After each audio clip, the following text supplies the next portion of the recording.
The neon lights of New Geneva Station flickered like dying stars, casting shadows that dance across the grimy metal floors.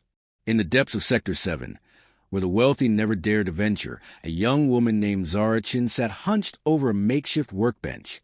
Her fingers moved with precision that would make a surgeon jealous, as she rewired the neural interface of a stolen combat drone. "Another day, another credit," she muttered, her voice carrying that bitter edge that comes from growing up in forgotten corners of humanity's greatest space station. The irony wasn't lost on her. Here she was, fixing war machines while her own people were treated like broken toys, discarded and ignored. The door to her workshop burst open with a crash that made the entire structure shudder. 3 figures stepped through the smoke and debris, their polished armor gleaming under the harsh fluorescent lights. Elite soldiers of the Galactic Coalition, the kind who thought humans were nothing more than amusing pets. The leader, a 7-foot-tall Craxy warrior named Commander Vex, surveyed the cramped space with obvious disgust. His 4 arms flexed beneath his power armor, each one capable of crushing a human skull, like an eggshell. His compound eyes fixed on Zara with the kind of predatory focus that had made his species the apex hunters of 3 star systems. Well. Vex's voice rumbled through his helmet speakers, distorted by the translation matrix that made his clicking language comprehensible to lesser beings. "What do we have here? A little human playing with toys she doesn't understand." Zara didn't look up from her work. Her hands continued their delicate dance across the drone circuitry, each movement calculated and precise. "Shop's closed," she said flatly. "Come back tomorrow. Or better yet, don't." The 2 soldiers flanking Vex exchanged glances. One was Valan, his crystalline skin refracting the light into rainbow patterns. The other was a hulking Brutax, whose rock-like hide could deflect plasma bolts without leaving so much as a scorch mark. Both species had conquered dozens of worlds before humanity had even discovered fire. "You know," the Valan spoke, his voice like wind chimes in a gentle breeze, "I find human arrogance fascinating. They know they're inferior, yet they persist in pretending otherwise." The Brutax grunted his agreement, a sound like boulders grinding together. "Perhaps we should remind this one of her place." Zara finally looked up, her dark eyes meeting Vex's gaze without flinching. There was something in those eyes that made the commander pause. Just for a moment. It wasn't fear. It wasn't even defiance. It was calculation. "Let me guess," Zara said, setting down her tools with deliberate care. "You're here because someone told you I've been modifying Coalition tech. Someone probably mentioned that I've been selling enhanced equipment to the resistance fighters in the Outer Rim. And now you're here to arrest me or kill me or make an example of me. Am I close?" Vex's mandibles clicked in what might have been amusement. "Close enough. Human, though you forgot the part where we interrogate you about your buyers. The Coalition is very interested in knowing who's been purchasing your little modifications." "Ah, yes," Zara nodded sagely. "The interrogation. Can't forget that part. Tell me, Commander, do you always bring 2 backup dancers when you're planning to intimidate a single human girl? Or are you compensating for something?" The Phalan's crystalline features darkened. "This human dares to mock us?" "This human," Zara corrected, standing up slowly, "has been mocking you for the past 5 minutes. The question is whether you're smart enough to realize it." Vex's forearms spread wide, a gesture of dominance that had sent countless enemies fleeing in terror. His species had evolved from pack hunters who could take down prey 10 times their size through coordination and overwhelming force. He was a living weapon, enhanced with the finest military augmentations a coalition could provide. "Do you know what I am, human?" he asked, his voice dropping to a threatening whisper. "A disappointment to your mother?" Zara suggested helpfully.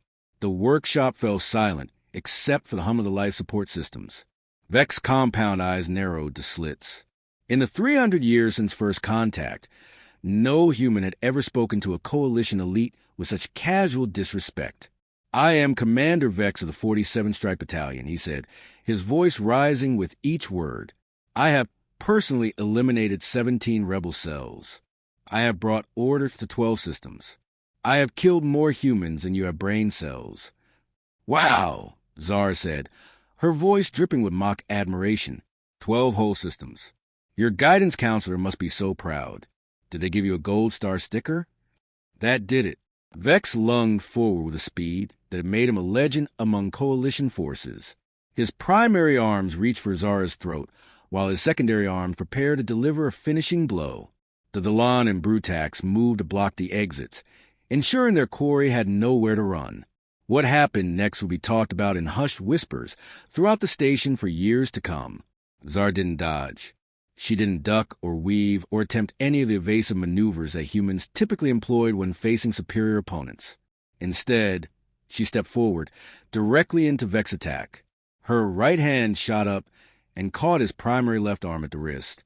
Her left hand grabbed his primary right arm just below the elbow, and then she did something that defied everything the Coalition knew about human limitations. She twisted. The sound that followed was like a symphony of destruction. Metal screamed as it bent beyond its design parameters. Servos whined as they overloaded, and beneath it all was the wet crack of bone breaking inside even the finest combat armor. Vex's scream was unlike anything his species was supposed to be capable of. It was high and keening, the sound of an apex predator suddenly finding itself at the mercy of something it had dismissed as prey. But Zara wasn't finished. Not even close. She spun, using Vex's own momentum against him, and drove her knee upward into his chest plate. The impact sent spider web cracks racing across the armored surface. The force was sufficient to lift all 7 feet of the Craxi warrior off the ground and send him flying backward into his shocked subordinates. The Dalan was the first to recover, his crystalline hands already reaching for the plasma rifle slung across his back. "Impossible," he whispered. "No human possesses such strength. You know what I love about you aliens?" Zara asked conversationally, as if she hadn't just crippled one of the Coalition's most elite warriors. "You're all so predictable. You see a human, you assume weakness. You never bother to ask why the human isn't afraid of you." The Brutax had helped Vex to his feet, though the commander was clearly in agony. His left arm hung at an impossible angle, and fluid leaked from cracks in his chest armor. His compound eyes fixed on Zara, with a mixture of pain and disbelief. "What are you?" he gasped. Zara smiled, and for the first time since the soldiers had arrived, it reached her eyes. But there was nothing warm or friendly about that smile. It was the smile of a predator who had been pretending to be prey for far too long. "I'm what happens when humanity stops asking nicely," she said. The Dalan had finally managed to get his rifle unslung and aimed at Zara's center of mass. At this range, even a grazing hit from a plasma bolt would vaporize most of her torso.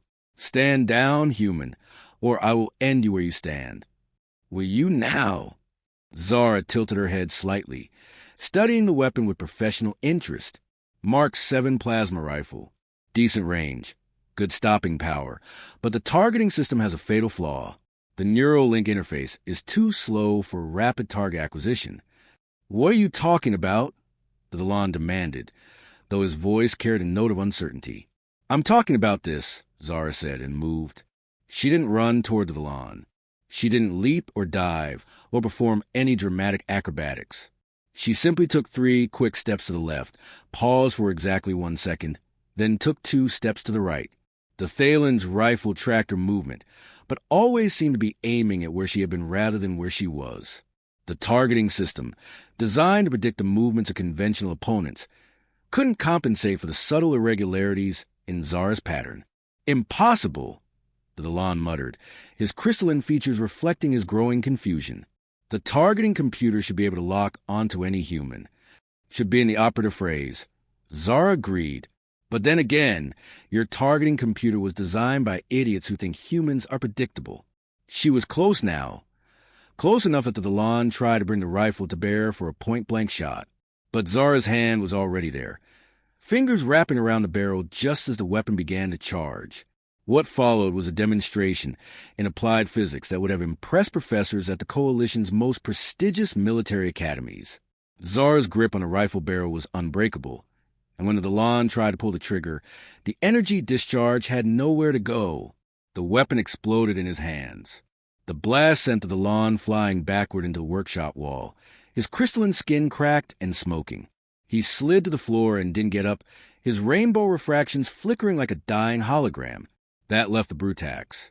The rock-skinned giant looked at his fallen comrades, then at the small human woman who had single-handedly dismantled two of the Coalition's finest warriors. His small brain was struggling to process what he had witnessed. "You," he said slowly, his voice like gravel in a cement mixer, "are not normal human.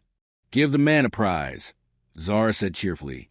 "Though, technically, I am completely human. I just happen to be a human who grew up in the ass end of space, fixing combat equipment for fun and profit. You pick up a few things." The Brutax reached for the massive warhammer slung across his back. The weapon was designed to crack fortress walls and had never met armor it couldn't penetrate. "I will crush you like the insect you are." "You'll try," Zara agreed. "But here's the thing about you Brutax. You're strong, you're tough, but you're not very bright. And right now, you're standing exactly where I want you to stand." The Brutax looked down at his feet, confusion evident even on his stone-like features. He was standing directly in front of the workshop's main power coupling, the jury-rig connection that kept the lights on and the life support running. "Goodbye," Zara said, and pressed a button on her workbench. The power coupling exploded in a shower of sparks and superheated plasma. The Brutax, caught in the full force of the discharge, screamed as electricity coursed through his body. His rock-like hide, so effective against conventional weapons, conducted the electrical current like a lightning rod. He toppled forward like a felled tree and hit the floor with a crash that shook the entire structure. Silence fell over the workshop. The only sounds were the crackling of damaged electrical systems and the labored breathing of Commander Vex, who was still conscious despite his injuries. Zara walked over to where he lay propped against the wall, his compound eyes tracking her movement with something approaching respect. "This isn't possible," he whispered. "Humans are weak. Humans are inferior. The Coalition has studied your species for 3 centuries. The Coalition," Zara said, kneeling down so they were at eye level, "studied the humans we wanted you to see. The compliant ones. The grateful ones. The ones who are happy to accept your charity and live in your shadow." She gestured around the workshop, at the modified equipment and jury-rig systems that surrounded them. "Did it never occur to you that a species capable of reverse engineering your technology might have hidden depths?" Vex's mandibles clicked weakly. "What do you want from me?" "Nothing," Zara said simply. "I want you to deliver a message to your superiors. Tell them that humanity is done playing by their rules. Tell them that we're done being grateful for the scraps from their table.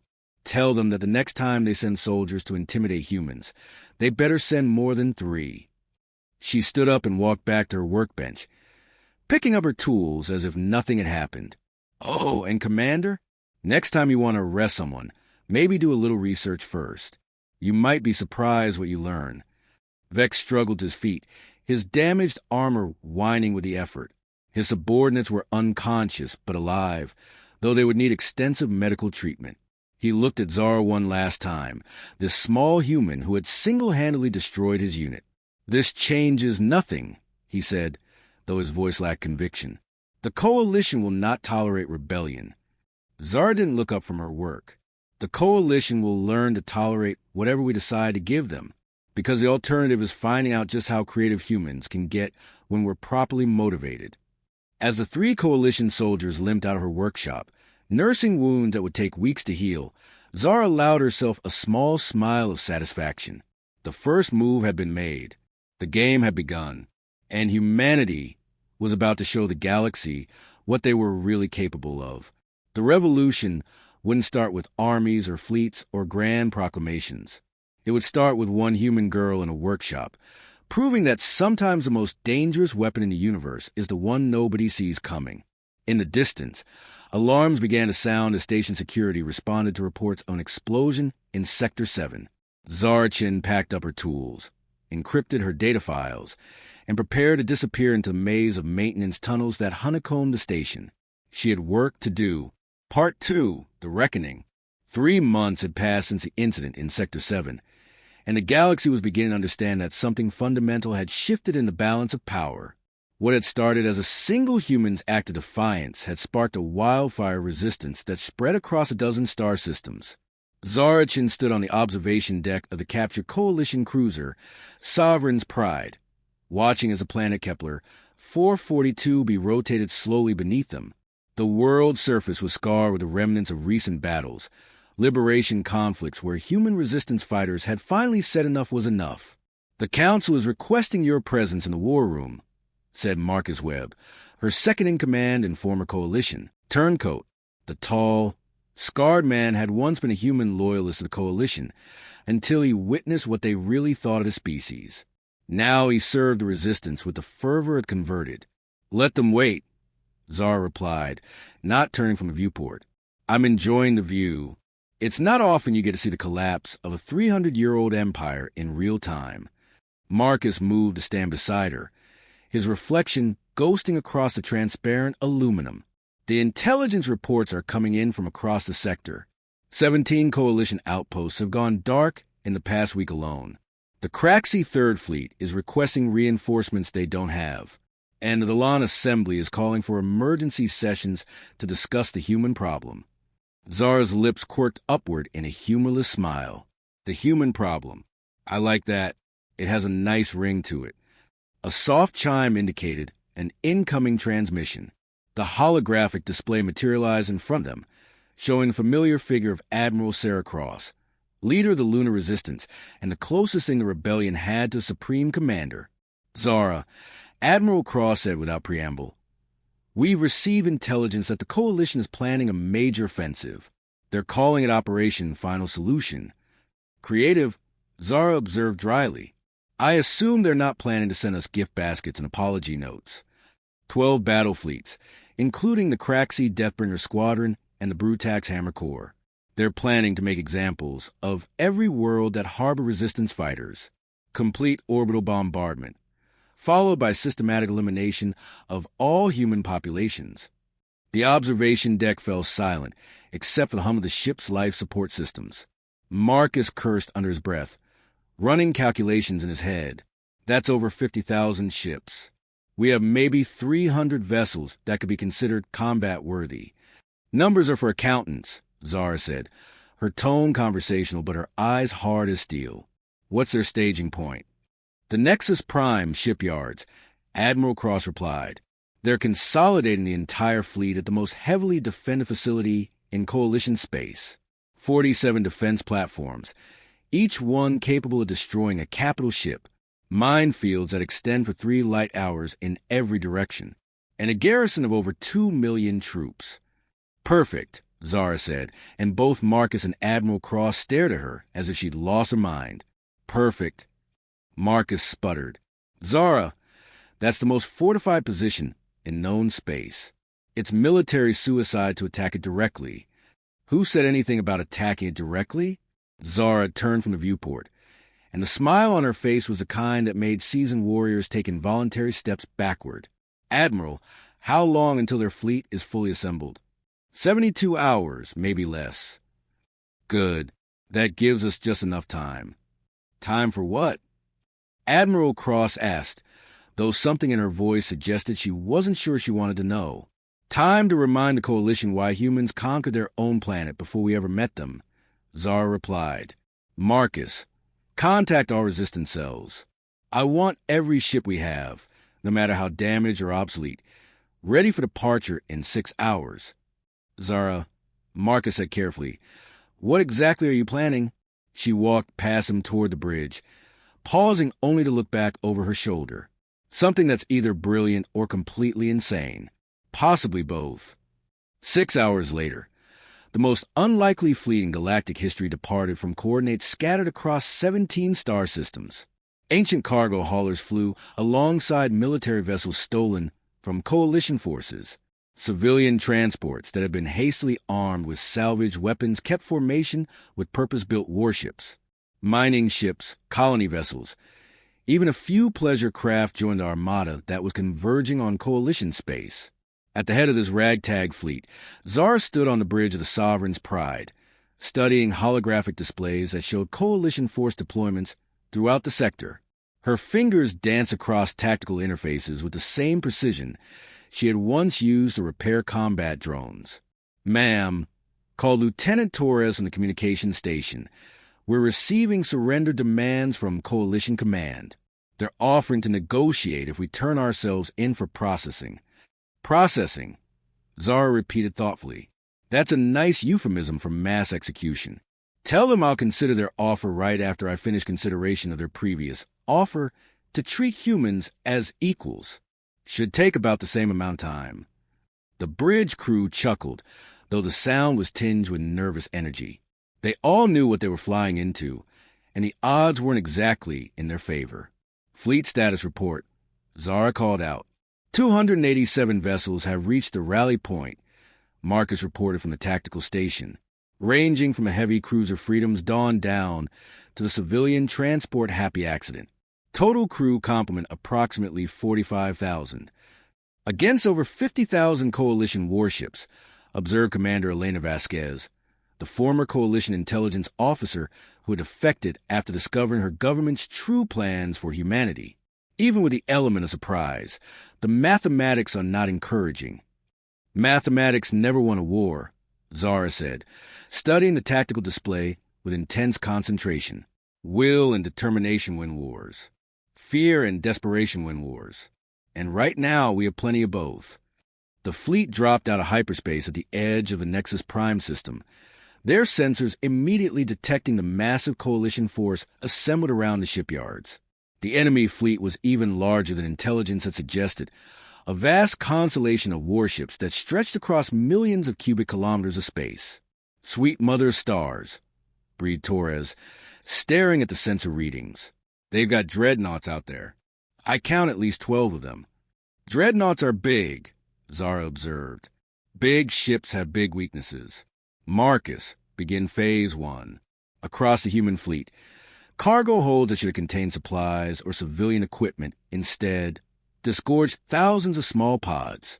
Each pod was roughly the size of a shuttle, but they moved with unnatural grace through the vacuum of space. What are those? Demanded Commander Vasquez. Modified mining drones, Zara explained, watching as the pods accelerated toward the coalition fleet. I've spent the last 3 months rebuilding them from the ground up. Enhanced propulsion, improved stealth capabilities, and a few special modifications. On the Coalition flagship, Admiral Zenth watched the approaching swarm with growing concern. The massive Craxi commander had served for over 2 centuries, and he had never seen anything quite like this. Analysis, he barked to his tactical officer. The object appeared to be some form of automated mining equipment. Came the reply. No weapon signatures detected. They're moving at standard approach velocity. Mining equipment? Zenta's compound eyes narrowed. In the middle of a military engagement? Activate point unpredictability that suggested intelligence rather than automation. Sir, called the tactical officer, his voice rising with alarm. The drones are not responding to defensive fire as expected. They're learning. And they were. Each drone that was destroyed transmitted its final moments to the others, allowing the swarm to adapt its evasive patterns in real time. What had started as a 90% hit rate for the coalition defenders quickly dropped to 60%, then 40%, then 20%. Impossible, Zenth muttered. No mining drone possesses such sophisticated programming. The first wave of drones reached the coalition fleet and began to attach themselves to the hulls of the larger vessels. For a moment, nothing happened. Then the explosion started. But these weren't ordinary explosions. Each drone carried a carefully crafted payload designed not to destroy, but to disable. Electromagnetic pulse charges fried electronics. Acid bombs ate through armor plating. And in some cases, the drones simply attached themselves and began broadcasting override codes directly into the ship's navigation systems. Engineering reports massive system failures across the fleet, called the communications officer. The Indomitable has lost main power. The Retribution is reporting total navigation failure. The Annihilator is requesting immediate assistance. Zenth watched in horror as his perfectly organized battle formation began to collapse into chaos. Ships collided with each other as their navigation systems failed. Others found themselves dead in space as their power cores went offline. And throughout the fleet, human mining drones continued their work, turning military vessels into floating scrap metal. Launch all fighters, Zenth ordered. Every squadron, every wing. I want those drones destroyed. Thousands of Coalition fighters poured out of their motherships, their pilots eager to engage what they assumed would be easy targets. What they found instead was a nightmare of adaptive artificial intelligence and human ingenuity. The mining drones had been programmed by someone who understood both Coalition military doctrine and the psychological weaknesses of their pilots. They moved in patterns that seemed almost organic, clustering together when attacked, then dispersing at exactly the right moment to avoid destruction. They led fighters into firing solutions of their own capital ships, causing friendly fire incidents that further degraded Coalition effectiveness. "This is impossible," Zen said, his voice barely above a whisper. "Who could program such sophisticated tactics?" His answer came in the form of a transmission from the human fleet. The face that appeared on his command screen was young, female, and human, but the eyes that stared back at him held a cold intelligence that made his exoskeleton shiver. "Hello, Admiral," Zara said, her voice carrying clearly across the communication channel. "I don't believe we've been properly introduced. I'm the human problem you've been hearing so much about." "Impossible," Zen snarled. "No single individual could orchestrate such a complex operation." "You're right," Zara agreed. "No single individual could. But here's what you never understood about humans, Admiral. We don't work alone. We work together. Every mining drone in your system was programmed by a different resistance cell, using specifications I designed but tactics they developed. Every human ship in my fleet is crewed by people who have personal reasons to hate your Coalition. Every weapon we carry was built by someone who lost family to your expansion policies. Around the Nexus Prime shipyards, the Coalition fleet was in complete disarray. Nearly a third of their vessels were either disabled or destroyed, and the remainder were struggling to maintain formation while under constant harassment from the drone swarms. "You cannot win," Zen said, though his voice lacked its earlier conviction. "Even damaged, my fleet still outnumbers yours 20-1. "Numbers," Zara said, echoing her earlier conversation with Marcus. "You're obsessed with numbers, Admiral. Let me share some numbers with you. In the past 3 months, human resistance cells have infiltrated 47 Coalition facilities. We've been inside your shipyards, your command centers, your most secure installations." As if to emphasize her point, explosions began erupting throughout the Nexus Prime facility itself. Internal security systems turned on Coalition personnel. Automated manufacturing equipment began producing components for human weapons instead of Coalition vessels. And in the deepest levels of the facility, someone had gained access to main reactor controls. "You see, Admiral," Zara continued conversationally, "while you were planning your final solution, we were implementing ours. The difference is that ours actually works." The main display in Zenta's command center flickered and changed, showing him feeds from throughout his own facility. Humans who should have been slaves or prisoners were moving freely through Coalition installations, armed with weapons that had been manufactured in Coalition factories and carrying identification that had been issued by Coalition computers. "How?" Zenth whispered. 300 years, Zara said simply. "For 300 years, you've had humans working in your facilities, maintaining your equipment, preparing your food, cleaning your quarters. Did you really think we weren't paying attention?" The realization hit Zenth like a physical blow. The Coalition had been infiltrated not through some dramatic espionage operation, but through the simple expedient of treating humans as invisible servants. Every maintenance worker, every janitor, every food service employee had been gathering intelligence and preparing for this moment. "Surrender now," Zen said desperately, "and we will negotiate terms." Zara's laugh was like broken glass. "Surrender? Admiral, we haven't even started fighting yet. What you've seen so far is just the opening act." The human fleet, which had been hanging back during the drone assault, suddenly surged forward. But instead of attacking the disabled Coalition vessels, they flew past them, heading directly for the Nexus Prime facility itself. "All ships," Zara broadcast on the Resistance frequency, "commence Operation Homecoming." What followed was the most audacious military maneuver in recorded galactic history. Instead of engaging in conventional ship-to-ship combat, the human fleet began landing directly on the Nexus Prime facility. Cargo ships discharged teams of resistance fighters. Military vessels turned their weapons on the facility's defensive systems. And throughout the installation, humans who had been working undercover for years finally threw off their disguises and joined the fight. The battle for Nexus Prime lasted less than 4 hours. When it was over, the Coalition had lost not only their main shipyard but their entire assembled fleet. Some vessels had been destroyed, others captured, but most were simply abandoned by crews who found themselves facing human adversaries in environments those humans knew better than they did. Admiral Zenth was found in the command center, staring at displays showing the scope of the Coalition's defeat. The facility he had believed to be impregnable was now flying human flags. The fleet he had assembled to crush the rebellion was scattered, disabled, or destroyed. "It's over," he said when Zara finally came to collect him personally. "No," Zara corrected, looking out at the captured facility where humans and aliens who had joined their cause worked side by side. "It's just beginning."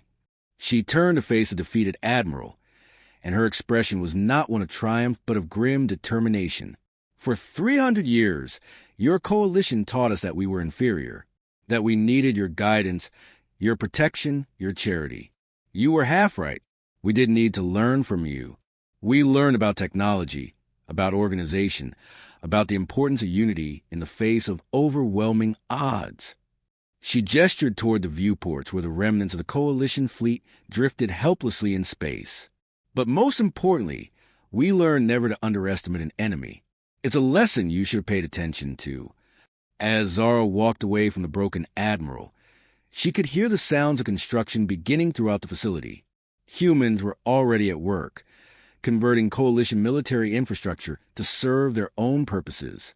The revolution that had started in a small workshop on New Geneva Station was now becoming something much larger, a new galactic order, built on the principle that no species had the right to rule over